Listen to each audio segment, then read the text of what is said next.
إن الحمد لله نحمده ونستعينه ونستغفره ونؤمن به ونتوكل عليه ونعوذ بالله من شرور أنفسنا ومن سيئات أعمالنا. من يهده الله فلا مضل له ومن يضلل فلا هادي له، وأشهد أن لا إله إلا الله وأشهد أن محمدًا عبده ورسوله. أما بعد، فإن أصدق الحديث كتاب الله، وخير الهدي هدي محمد صلى الله عليه وسلم، وشر الأمور محدثاتها، وكل محدثة بدعة، وكل بدعة ضلالة، وكل ضلالة في النار. أعوذ بالله السميع العليم من الشيطان الرجيم، من همزه ونفخه ونفثه. بسم الله الرحمن الرحيم. يا أيها الناس اتقوا ربكم الذي خلقكم من نفس واحدة وخلق منها زوجها وبث منهما رجالا كثيرا ونساء، واتقوا الله الذي تساءلون به والأرحام، إن الله كان عليكم رقيبا. يا أيها الذين آمنوا اتقوا الله حق تقاته ولا تموتن إلا وأنتم مسلمون.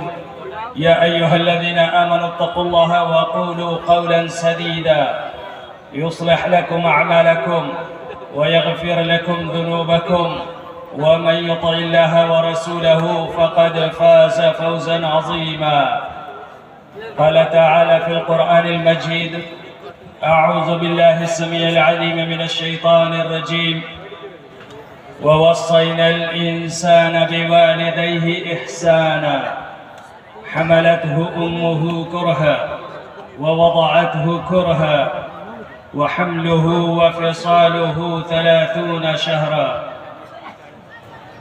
حتى إذا بلغ أشده وبلغ 40 سنة قال رب أوزعني أن أشكر نعمتك التي أنعمت علي وعلى والدي، وأن أعمل صالحا ترضاه، وأصلح لي في ذريتي، إني تبت إليك وإني من المسلمين. اسٹیج پر موجود علماء کرام،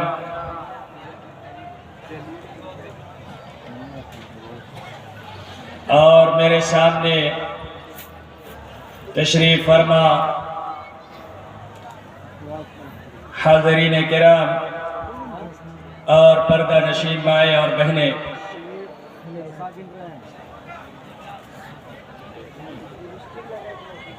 آج میں آپ کے سامنے ایک ایسے در مکنون، قیمتی جوہر، انمول شاہکار اور بے مثال دولت کے بارے میں بات کرنا چاہتا ہوں۔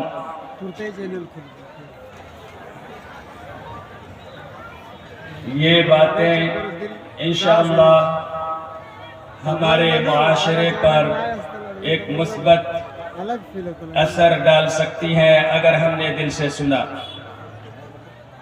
لوگ کم ہوں زیادہ ہوں مجھے فرق نہیں پڑتا، اگر ایک دو لوگ بھی سن کر سمجھ لیں، میں سمجھوں گا میرا آنا کامیاب ہو گیا۔ اور یقین مانیے، اب کسی کو میں شادی پڑھانے نہیں آیا، یہ میری تقریر کی باری ہے۔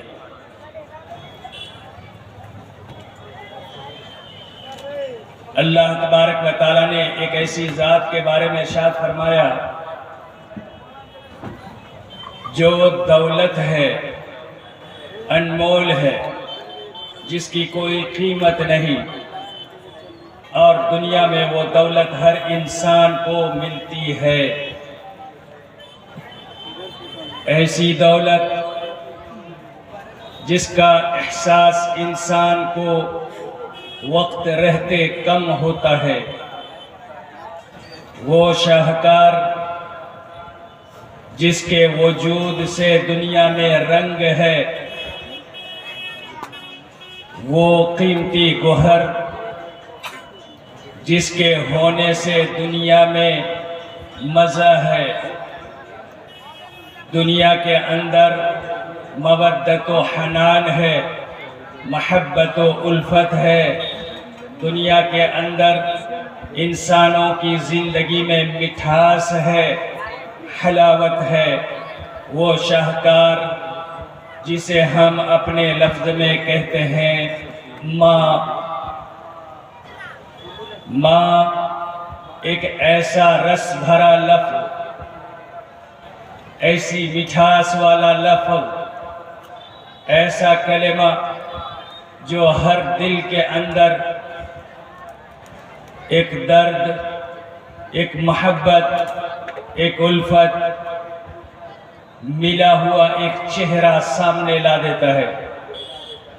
ہر دل میں ایک چہرہ ہوتا ہے، جب وہ کہتا ہے ماں، اس وقت اس کی نگاہوں میں ایک تصویر ہوتی ہے، دل میں ایک چہرہ ہوتا ہے جس کے تئیں وہ اپنی محبت اور مودت و حنان کا اظہار کرتا ہے۔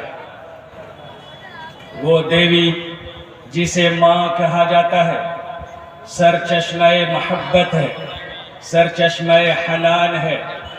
اگر اسے اولاد نہ ملے تو تڑپ جاتی ہے، اگر اولاد ملے تو اپنا سارا کچھ قربان کر دیتی ہے۔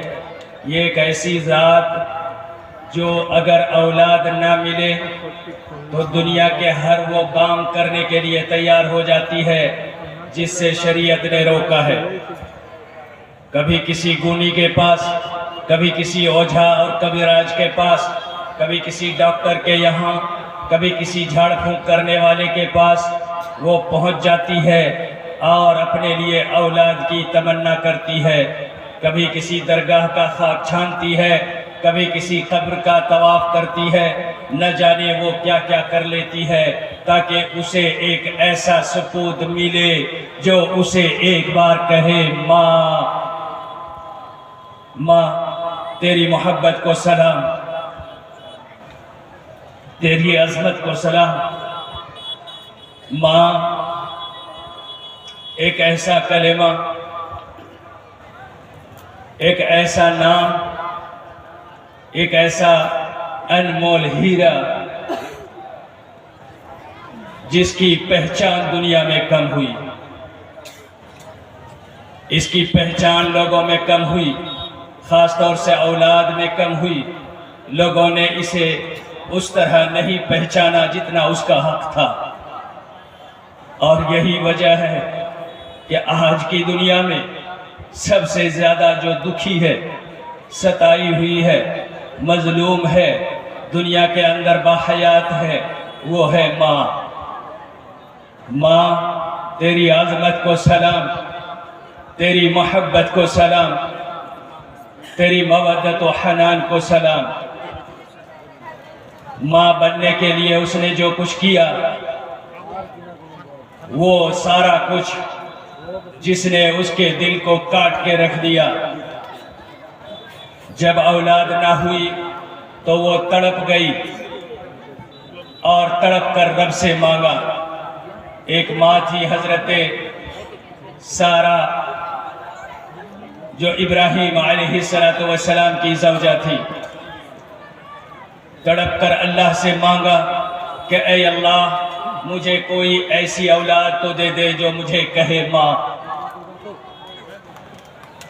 اللہ تبارک و تعالیٰ نے حضرت ابراہیم علیہ السلام کی دعا قبول کی اور انہیں اولاد سے نوازا۔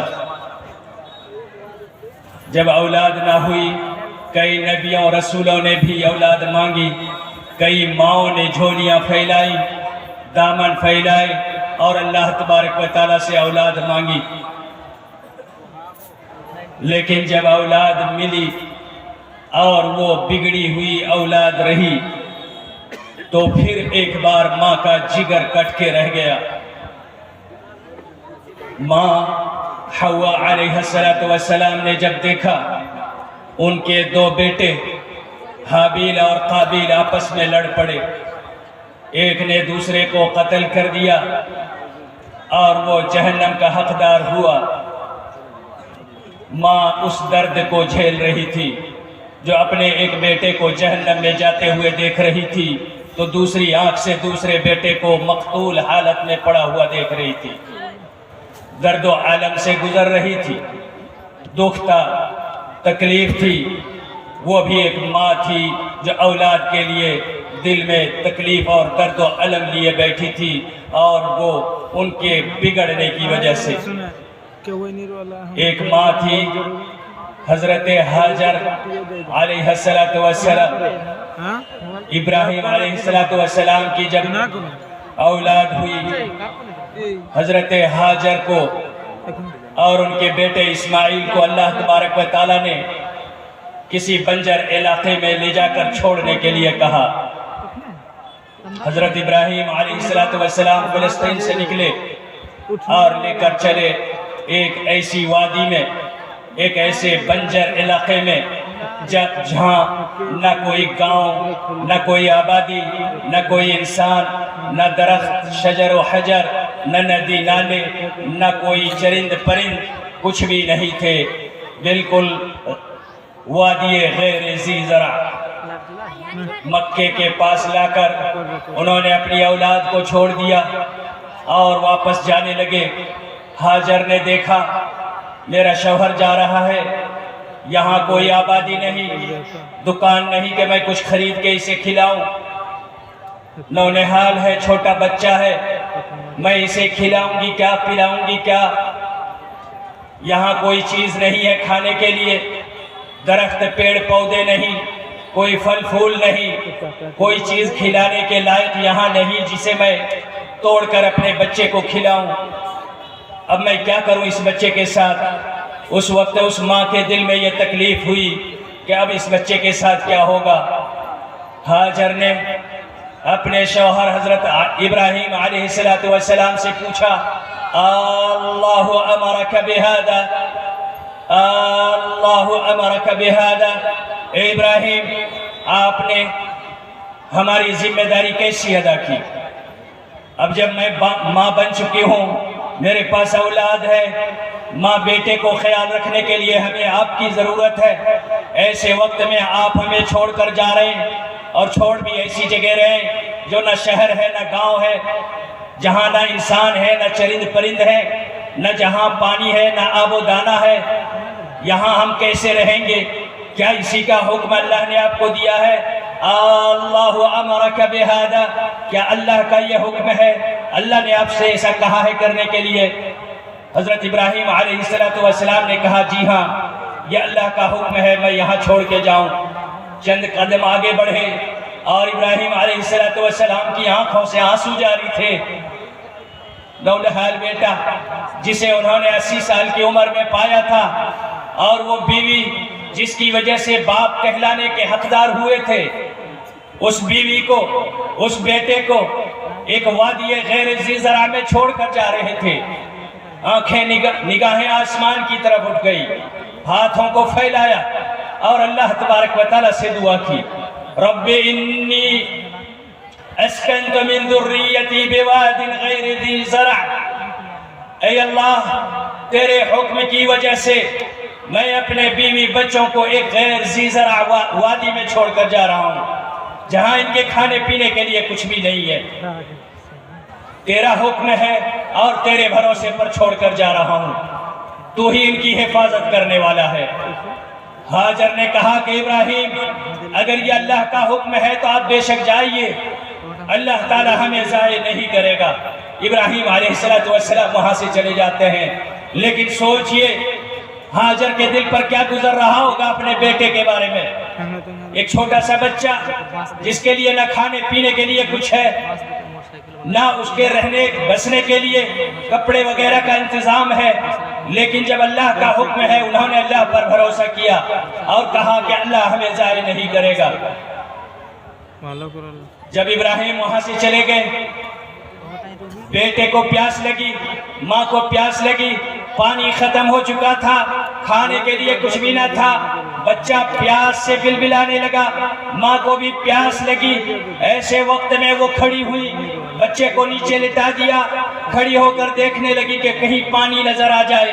سامنے دو چھوٹی چھوٹی پہاڑیاں دکھی، ان پہاڑیوں کے اوپر دھوپ اتنی تیز تھی کہ دھوپ کی وجہ سے ایسا لگ رہا تھا کہ وہاں پانی ہے، پانی کی طرح سے، جیسے روڈ ویز پر تیز دھوپ ہونے سے پانی کی طرح سے دکھتا ہے، سراب کی طرح سے، پانی کی طرح سے دکھا۔ وہ وہاں سے دوڑ کر ایک پہاڑی پر چڑھ گئی۔ جب وہاں پہنچی تو دیکھا کہ وہ پانی نہیں سراب ہے۔ وہاں سے واپس آتی ہیں اور آ کر بچے کو دیکھتی ہیں، پھر دوسری پہاڑی کی طرف دیکھتی ہیں، وہاں بھی پانی کی طرح دکھتا ہے، پھر دوڑ لگاتی ہیں، وہاں سے جاتی ہیں دوسری پہاڑی کے پاس، دوسری پہاڑی سے پھر پہلی پہاڑی پر پانی جیسا دکھتا ہے، 7 چکر لگائے ان دونوں پہاڑیوں میں۔ یہی وہ پہاڑی ہیں صفا اور مروہ، جہاں حاجی لوگ اس وقت چکر لگاتے ہیں۔ بچہ خانہ کعبہ کے سامنے پڑا تھا، ماں کا دل دکھی تھا، بچہ پیاسا تھا، بھوکا تھا، اس کے سونے کے لیے کوئی گدا نہیں تھا، اڑھانے کے لیے کوئی کپڑا نہیں تھا۔ اس درد کے ساتھ، اس علم اور تکلیف کے ساتھ، مشقتوں میں ماں کا دل کٹ گیا۔ جب واپس آتی ہیں اپنے بچے کو دیکھنے کہ اب تک زندہ ہے یا بچہ مر چکا ہے، قریب جب آتی ہیں تو دیکھتی ہیں کہ وہ بچہ، اس نے جب اپنی ایڑی اور رگڑی زمین پر، اللہ تبارک و تعالیٰ نے وہاں سے زمزم کا کنواں جاری کر دیا۔ ایسا پانی جو دنیا کے اندر بے نظیر، بے مثال، جو ایک مقدس پانی تھا، جو انسانیت کے لیے شفا کا پانی تھا، جس پانی کے اندر برکت تھا، اس بچے کی ایڑیاں رگڑنے سے وہاں جاری ہو گیا۔ یہ ماں تھی، ماں نے جب چاہا اپنے رب سے کیا کچھ نہیں مانگ لیا۔ ایک ماں وہ بھی تھی حضرت موسیٰ علیہ السلام کی ماں۔ فرعون نے یہ اعلان کر رکھا تھا، بنی اسرائیل میں کوئی بھی لڑکا پیدا ہوگا اسے قتل کر دیا جائے گا۔ يذبحون أبناءكم ويستحيون نساءكم وفي ذلكم بلاء من ربكم عظيم۔ کوئی لڑکا پیدا ہوتا اسے قتل کر دیا جاتا، کہیں ایسا نہ ہو وہ بڑا ہو کے فرعون کو چیلنج کرے اور وہ نبی اور وہ حاکم بن جائے اور فرعون کی حکومت ختم تو ہو جائے۔ یہی چلتا رہا۔ انہی دنوں میں موسیٰ علیہ السلام کی والدہ نے اپنے بیٹے کو جنم دیا رات کی تاریکیوں میں ماں نے بیٹے کو جنم تو دے دیا، لیکن اب پریشان ہیں اسے چھپائیں کیسے۔ صبح ہی فوجی آ کے پہنچیں گے، کوئی مخبری کر دے گا، جا کے حاکم کو بتا دے گا، تھانے پولیس میں بتا دے گا میرے گھر لڑکا پیدا ہوا ہے، وہ آئیں گے اور اسے قتل کر دیں گے۔ ماں ڈری ہوئی تھی، سہمی ہوئی تھی، مجھے مار دیا جائے کوئی بات نہیں، میرا لاڈلا بچ جائے، میرے لاڈلے کو کوئی خروش تک نہیں آنی چاہیے۔ ایک ڈری اور سہمی ہوئی ماں جو اپنے بیٹے کے لیے اتنی دکھی تھی، اتنی تکلیف میں تھی، ایسے وقت میں اللہ تبارک و تعالیٰ وحی نازل کرتا ہے، موسیٰ کی ماں سے کہتا ہے، موسیٰ کی ماں ایک صندوق بناؤ، لکڑیوں کا صندوق بناؤ اور اس صندوق کے اندر اپنے بیٹے کو بند کرو اور پھر صندوق میں بند کر کے چھوڑو مت۔ یہی موت کے لیے کافی تھی۔ ایک جو ڈری سہمی ہوئی ماں ہے اپنے بیٹے کے لیے، اسے کہا جا رہا ہے کہ لکڑی کا صندوق بنا کے اس صندوق کو بند کر دو، تالا لگا دو، بیٹا کہیں مر نہ جائے۔ ماں ڈر گئی، لیکن اس ڈری ہوئی ماں کو اس کے بعد بھی اللہ تبارک و تعالیٰ کہتا ہے صندوق اٹھاؤ اور لے جا کے نیل دریا کے اندر بہا دو، یہ جو تمہارے سامنے ندی ہے اس میں لے جا کے بہا دو۔ اگر باکس میں رکھنے کے لیے کہہ دیتا اللہ پھر بھی غنیمت تھی، لیکن اللہ تعالیٰ کہتا ہے اسے لے جا کے نیل دریا میں ڈال دو۔ موسیٰ کی ماں اپنے بیٹے کے لیے جو اتنا درد رکھتی تھی دل میں، بیٹے کو بند کیا باکس میں اور لے جا کر ندی میں بہا دیا۔ یہ باکس بہتا ہوا، یہ تابوت بہتا ہوا فرعون کے گھر کے سامنے سے نکلا۔ جب فرعون کے گھر کے سامنے سے نکل رہا تھا تو وہاں اس کی بیوی نے، فرعون کی بیوی نے اسے اٹھا لیا اور کھول کر دیکھا اس میں بچہ ہے، اور جب یہ بچہ ملا تو اس وقت پھر اللہ تبارک و تعالیٰ نے اس ماں کے درد کو، اس کی تکلیف کو محسوس کیا اور دوبارہ واپس کر دیا اس کا بیٹا، تاکہ وہ دودھ پلائے۔ اور دودھ پلانے والی ایک موظفہ، ایک نوکری مل گئی موسیٰ کی ماں کو کہ وہ اپنے بیٹے کو دودھ بھی پلائے اور فرعون سے مہینے کی سیلری اور تنخواہ بھی ملتی رہے۔ ایک ماں وہ بھی تھی حنا، حنا اور عمران، یہ دونوں میاں بیوی تھے۔ حضرت زکریا علیہ السلام نبی تھے، ان کے صحابہ میں دو لوگ تھے جو میاں بیوی تھے۔ حنا ماں تھی، ابھی ماں بنی نہیں تھی، اور ان کے شوہر عمران، یہ دونوں میاں بیوی جو ابھی تک ماں باپ بنے نہیں تھے، اولاد ان کی نہیں ہوئی تھی۔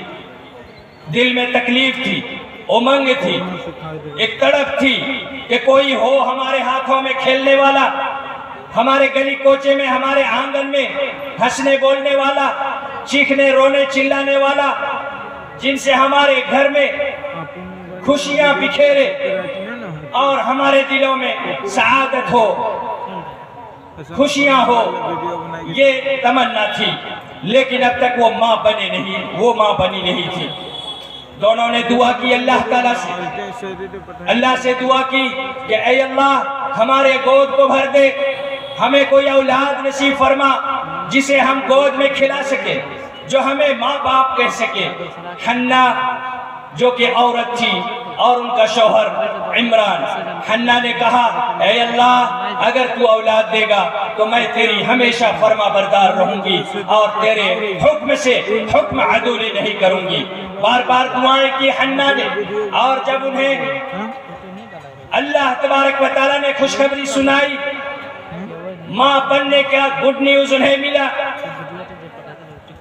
اس وقت کی دائیوں نے چیک اپ کرنے کے بعد انہیں بتایا حنا تو ماں بننے والی ہے۔ انہوں نے خوشیاں منائی، خوشی سے وہ پھولے نہیں سمانے لگی، اور انہوں نے ایک وعدہ کر لیا۔ وہ بھی ایک ماں تھی، ماں بننے والی تھی، لیکن انہوں نے اپنی اس اولاد کے لیے ایک وعدہ کر لیا۔ کہا رب انی نذرت ما فی بطنی محررا، رب انی نذرت لک ما فی بطنی محررا، اے اللہ جو میرے پیٹ میں بچہ ہے میں اسے تیرے لیے آزاد کرتی ہوں آج ہی۔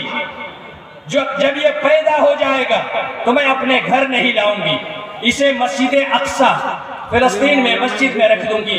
یہ پلے گا بڑھے گا مسجد میں، اور مسجد ہی میں وہ خادم رہے گا، مسجد کی صفائی کرے گا، وہیں پڑھے گا، وہیں لوگوں کو پڑھائے گا، اور مسجد ہی کا ہو کر رہ جائے گا۔ میں نے وقف کر دیا پیدا ہونے سے پہلے ہی، یہ نظر مان لیا حنا نے، اور اس کے شوہر نے گواہی دی۔ حنا اور عمران دونوں نے اس بات کی تصدیق کی کہ ہم اپنے اس بچے کو اللہ کے گھر کے لیے، بیت المقدس کے لیے آزاد کر دیتے ہیں۔ جب وہ بچہ پیدا ہوا، فلما وضعت، جب جنم دیا، حنا نے جب اپنے بچے کو جنم دیا، وضعتها انثى، دیکھا کہ ارے یہ تو لڑکی ہے۔ حنا نے دیکھا اے اللہ میں نے تو کہا تھا کہ جو میرے پیٹ میں ہے اسے میں آزاد کر دوں گی، اور بیت المقدس مسجد ہی میں رہے گا وہ، اور اسی کی خدمت کرے گا، لیکن یہ کیا ہو گیا؟ رب انی وضعتها انثى، اے اللہ یہ تو بیٹی ہے، بیٹا ہوتا مسجد میں لے جا کے رکھ دیتی، بیٹا وہاں رہ سکتا ہے، چھوٹا ہے تو اس کی کوئی نہ کوئی کفالت کر لیتا، دھیرے دھیرے پلتا بڑھتا، بڑا بھی ہو جائے تو لڑکا ہے کوئی حرج نہیں، لیکن بیٹی، میں بیٹی کو کیا کروں؟ بیٹی کو کیسے لے جا کے مسجد میں رکھ سکتی ہوں؟ اللہ تعالیٰ نے کہا حنا تو نے نظر مانا ہے اور تجھے پورا کرنا ہوگا، نظر ماننے کے بعد اسے پورا کرنا واجب ہوتا ہے، تجھے پورا کرنا ہے، ہمیں پتا ہے تم نے کیا جنم دیا ہے، لڑکا ہے یا لڑکی، لیکن اب تمہیں اس کو لے جا کے مسجد میں رکھنا ہے۔ مسجد میں لے جا کے رکھ دیا۔ حنا نے اس بچی کو لے جا کے مسجد میں رکھ دیا۔ اب وہاں لوگوں میں، وہ بھی ایک ماں ہے، ہم اس کو بھی سنیں گے انشاءاللہ۔ تو یہ حنا جو ماں بن گئی، اپنی بچی کو لے جا کے مسجد میں رکھ دیا، اور اس بچی کا نام کیا تھا؟ مریم۔ اس بچی کا نام مریم۔ وَإِنِّي سَمَّيْتُهَا مریم، اور اے اللہ میں نے اس کا نام رکھا ہے مریم۔ یہ مریم ہے، اسے لے جا کر مسجد میں رکھ دیا۔ لوگوں میں اختلاف ہوا کہ اس کی کفالت کون کرے گا۔